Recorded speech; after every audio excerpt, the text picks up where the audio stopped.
Hello everyone, इस video में हम करेंगे एक्सरसाइज 11.1 में से सम नंबर 6, जिसकी स्टेटमेंट है draw a triangle A B C with side B C equals to 7 centimetre, angle B equals to 45 degree and angle A equals to 105 degree.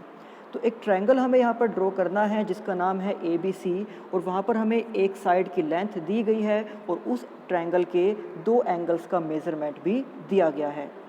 इसके बाद इसमें आगे कहा गया है then construct a triangle whose sides are 4/3 times the corresponding side of triangle A B सी।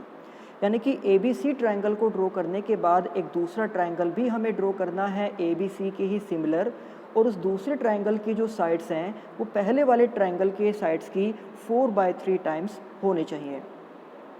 तो अब अगर हम यहाँ पर ट्रायंगल ए बी सी का एक रफ डायग्राम बनाते हैं,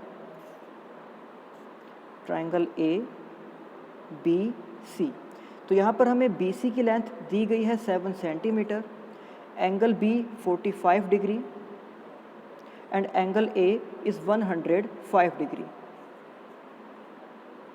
तो ये जो मेज़रमेंट हमें स्टेटमेंट में दिए गए हैं, ये मेज़रमेंट उस ट्रायंगल को ड्रॉ करने के लिए सफिशेंट नहीं है।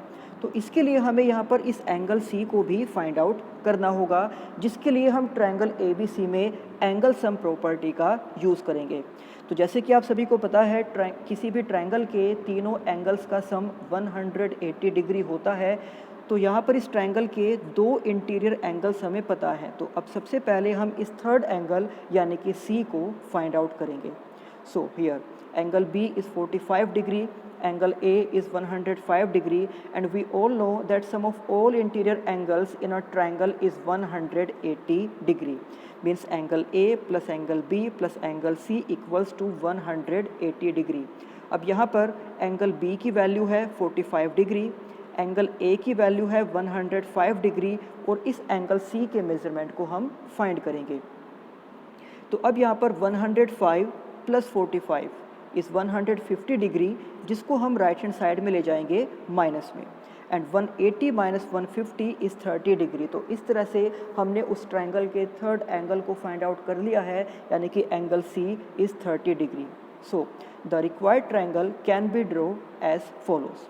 Step number 1, draw a triangle A B C with side B C equals to 7 centimetre, angle B is 45 degree and angle C is 30 degree.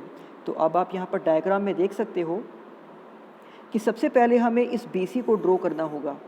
तो जितनी लेंथ हमें स्टेटमेंट में दी गई है उतनी ही लेंथ हम यहाँ पर भी यूज़ करेंगे। तो जैसे कि आपको पता है कि स्टेटमेंट में हमें कहा गया था कि BC की लेंथ है 7 सेंटीमीटर, तो इसलिए अब हम यहाँ पर 7 सेंटीमीटर लेंथ का ही एक लाइन सेगमेंट ड्रॉ करेंगे, और इसको हमने नाम दिया है BC।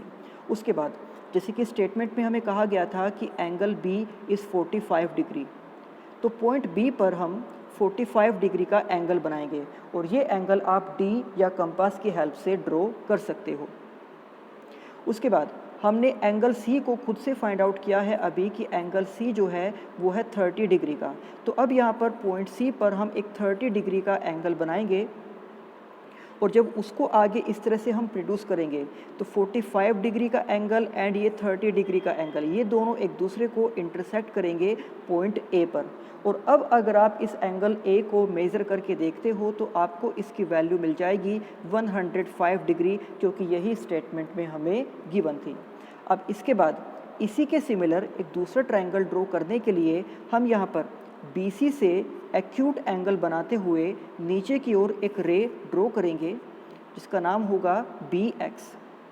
तो हम यहाँ पर कंस्ट्रक्शन में लिखेंगे ड्रॉ अ रे BX making an acute angle with BC on the opposite side of vertex A।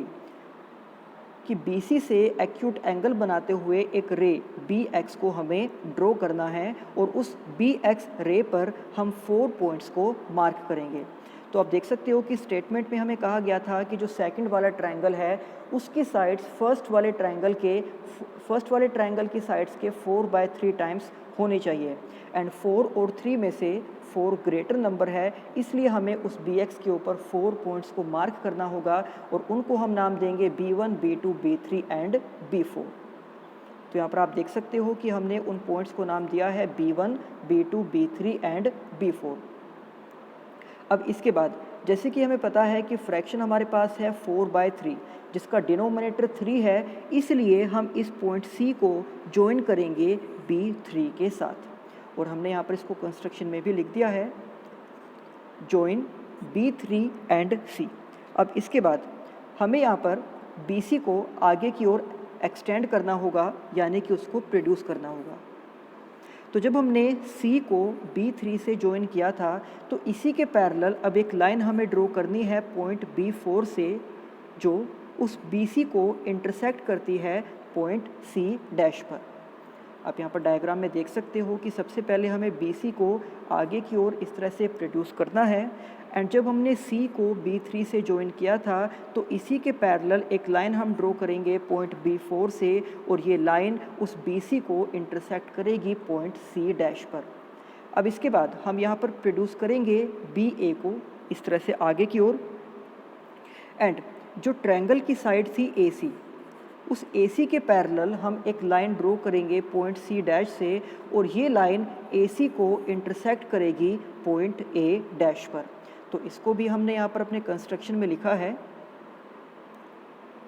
Draw a line through B4 parallel to B3C intersecting extended BC at C dash, यानी कि हमें BC को extend करना है, उसको produce करना है। उसके बाद B3C के पैरेलल एक लाइन हमें ड्रॉ करनी है B4 से, जो BC को इंटरसेक्ट करती है पॉइंट C डैश पर। अब ठीक इसी तरह से हमें AC के पैरेलल एक लाइन ड्रॉ करनी है पॉइंट C डैश से, जो एक्सटेंड की गई लाइन को इंटरसेक्ट करती है पॉइंट C डैश पर। जब हमने AB को इस तरह से एक्सटेंड किया तो उसको ये इंटरसेक्ट करेगी पॉइंट A डैश पर। तो आपको यहाँ पर लिखना है पॉइंट A डैश। तो इस तरह से जो सबसे पहले ट्रायंगल हमने ड्रॉ किया था उस ट्रायंगल का नाम था ABC, और अब इसी के सिमिलर जो नेक्स्ट ट्रायंगल, जो सेकंड ट्रायंगल हमने बनाया है, वो ट्रायंगल है A dash B C dash. ये आप यहाँ पर देख सकते हो, और इसकी साइड्स जो हैं वो पहले वाले ट्रायंगल की साइड्स की 4/3 टाइम्स हैं, और यही इस सम में हमें ड्रॉ करना था।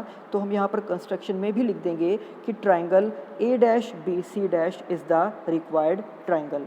तो ये था एक्सरसाइज 11.1 का सम नंबर 6। अब इसी एक्सरसाइज के बाकी सम हम करेंगे नेक्स्ट वीडियो में, तब तक आप इस सम की अच्छे से प्रैक्टिस करना। तो मिलते हैं आपसे नेक्स्ट वीडियो में। Thank you.